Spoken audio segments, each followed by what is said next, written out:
Good morning, friends. Welcome back to Astrology Today. My name is Mel Rose, and I'm here to quickly preview the next 10 days' most impactful aspects with you.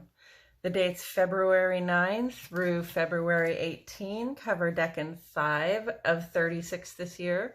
This is the third and final 10 days of the Sun's transit in the land of Aquarius.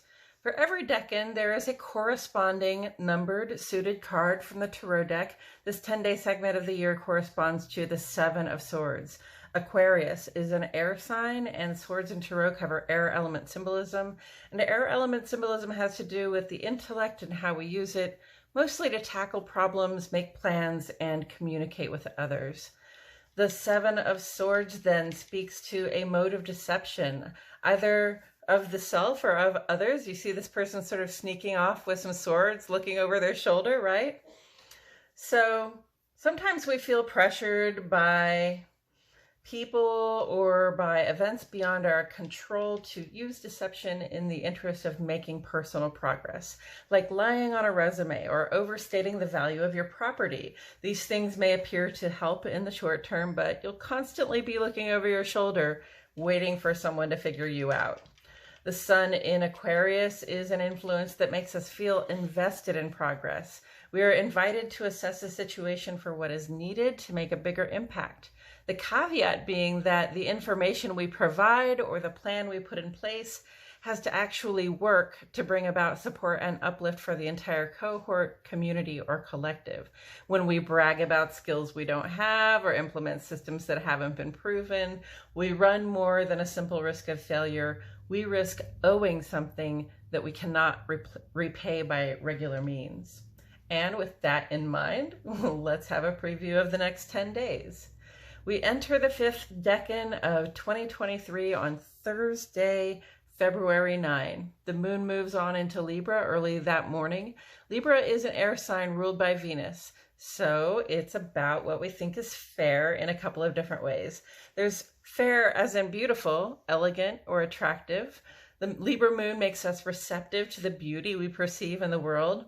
There's also fair as in balanced, meaning that everyone gets what they need from a situation. Reciprocity in our relationships becomes important. We want to be sure we aren't taking more than we give or giving more than we take. This transit takes about 2.5 days. As we move on into Friday, February 10, Mercury culminates its conjunction to Pluto. Shout outs to my Gemini, Virgo, and Scorpio influenced friends. This is a short-lived conjunction involving a personal planet and our planet for deep and total change. It puts us in a frame of mind that for noticing what comes up from the feeling and intuitive depths. Transformation is often a subtle thing that takes a long time. As we go through many experiences, we discover new highs and new lows that eventually change our fundamental perspectives and ways of being. Think of this like a peek into or a snapshot of our current status as we are in our transitions. Recognize the clues and the cues you are given at this moment to adjust your course or simply seek the support you will need as you progress. Also that day, the Sun will be trine to the moon, Leo and Cancer friends, indicating that 3/4 lit waning moon and ideal personal vibes for the assessment that is called for, knowing what we need to release and getting prepared to do so. Saturday, February 11, the moon moves on into Scorpio. This transit guides us to seek within the answers to our most difficult or profound mysteries. This is an excellent vibe for the waning moon as we are called to clear out the shadowy recesses of our own souls, letting go of emotional and intuitive practices that no longer serve us. This transit takes about 2.5 days. Is sensing a pattern? Also that day, Mercury moves on into Aquarius, joining the Sun and Saturn. This brings our rational focus to the problem of creating security and support for ourselves and our collectives. We indulge a thirst for big new ideas that represent progress and original thinking. On Sunday, February 12, Mars will complete a sextile to Chiron, Aries, Scorpio, and Virgo leaning friends. This aspect comes with an intense feeling of physical, let me say that again. This aspect comes with an intense physical feeling of optimism. We come up with new solutions to old problems, and we could get good outcomes when we enact those solutions in an assertive way.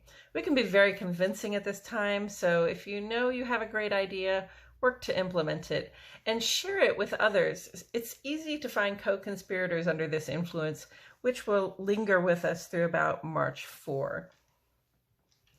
On Monday the 13th, the moon moves on into Sagittarius during this 2.5-day transit.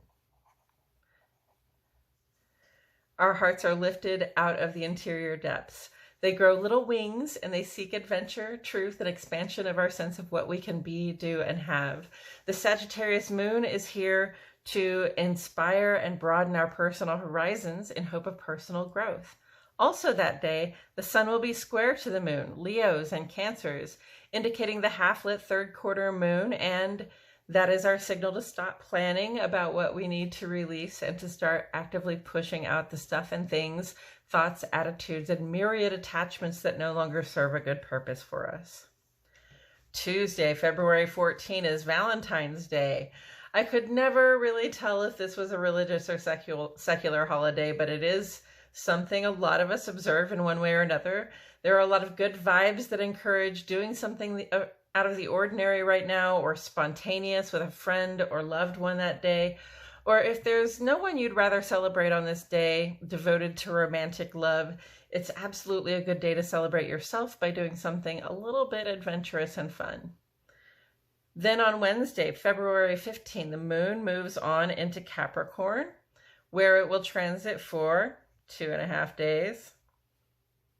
This vibe lends us the diligence and determination to labor at the things we feel will make us feel more supported and secure. Also on this day, the sun will be sextile to the moon, Leos and Cancers. This indicates the quarter-lit waning moon and the physical drive to finish releasing whatever it is we have determined to let go this time around. We release these things so that a few days from this, when we reach the new moon, we will have a clean slate in our home side creative environment from which to create new realities and further culminate long-term goals. Also, and perhaps most importantly on this day, Venus culminates a conjunct to Neptune. Taurus, Libra, and Pisces leaning friends. Neptune is the modern ruler of Pisces, so the imaginative, creative, connected energy is very strong already. Venus is much like Neptune, but on a more personal level. We imagine having what we desire. We create beauty with our connections. This aspect will be nearly culminated on the 14th, and I think it will increase the romanticism of the day. That same romanticism, that idea that we can celebrate the perfect connection in a way that warms our hearts and strengthens our bonds, will be at its strongest on this day. On Thursday, the 16th, the sun will complete a conjunction to Saturn in Aquarius. Leo, Capricorn, and Aquarius influenced friends. First, I want to point out this is similar to the Venus conjunct Neptune aspect we just discussed, in that it's a personal planet paired with an outer planet, which is in its rulership in Aquarius. We will feel the intensity of this vibe for a couple of days prior and a couple of days afterward, and it is definitely less a vibe about our connections and relationships to others, and more a vibe about the responsibilities, chores, and duties we have promised ourselves to take care of. It's okay to withdraw a little in the name of taking care of business, but do try to take some breaks and enjoy the good things that arise from your diligent efforts. Then on Friday the 17th, the moon moves on into Aquarius, so joining the sun, Mercury, and Saturn there. 4 planets in this one sign promises a pretty heavy Aquarian influence. Once we can feel, again, one we can feel in our bodies and notice in our rational approach. This will probably help us with those Sun conjunct Saturn energies from the day before, lending us emotional fortitude to do even those tasks we really dislike, but that we know are necessary for our own support and uplift, as well as that of others. If you have something really difficult to take care of today, it's okay to see if you can enlist the help of a friend. We don't have to do everything alone. Also that day, Mercury perfects a sextile to Jupiter, Taurus and Libra, Sagittarius and Pisces friends. That's a 2.5-day transit, friends. Our rational capacities here are linked up in a positive, cooperative, harmonic with our planet for good fortune and positive growth. What could go wrong? We don't know, but we feel optimistic and ready to take action to get the personal and professional growth that we seek. Finally, on Saturday, February 18, the sun moves on into the land of Pisces. Our analysis-driven, big picture vibe softens more to a feeling driven, big picture vibe. It's less about what we do and more about how we be, especially in connection to ourselves, our collectives, and our spirit. And that's it for our 5th decan, friends. Dates February 9 through February 18. Here's our synopsis of major movements. This decan takes us almost entirely through the waning moon portion of our creative cycle, encouraging us to be in a mode of releasing the parts of our lives that only figure to weigh us down or hold us back. Keeping that in mind, we're also given some really beneficial vibes to bring to our friendships and love lives, putting the baggage behind us and trying something new, different, or fun that helps us feel as though the bond is growing. The first day of the next decan starts with the new moon and a clean slate from which to work as we begin again to create an experience and a life we can celebrate. Thank you so much for tuning in today, friends. Please like the video, subscribe to the channel, request notifications, and hey, share it with a friend. I post here every day and I so enjoy sharing this content with you all. My love and gratitude go out to each and every one of you, and I'll see you all back here tomorrow for more Astrology Today.